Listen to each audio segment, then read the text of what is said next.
ఏమిటి ఏమిటి ఇందాక నువ్వు అక్కడ చేసిన పని? కోపడకండి, అంత శబ్దం వస్తుందని అనుకోలేదు. నిన్ను ఇక జన్మలో బయటికి తీసుకెడితే నా చెవిలో ఏలే చంపేవే. అంత మాట అనకండి. ఈల వేయటం నాకు మాత్రం ఇష్టమన్నా? ఏం చేయని చెప్పండి. ఎక్కువ సంతోషం కానీ బాధ కానీ కలిగినప్పుడు వేళ్ళు వాటంతటా అవే దగ్గర అవుతాయి, నోటి దగ్గరికి వెళ్ళిపోతాయి. లోపల నుంచి గాలి వస్తుంది, బయటికి శబ్దం వస్తుంది. ఇవన్నీ నాకు తెలియకుండానే జరిగిపోతాయండి. నా వల్ల కాదే. ఏలేసే పెళ్ళాన్ని ఏలుకోలేను.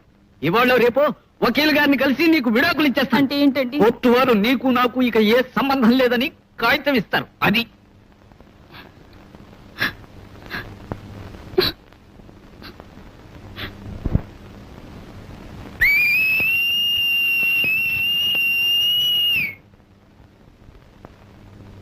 క్షమించండి, ఇది బాధ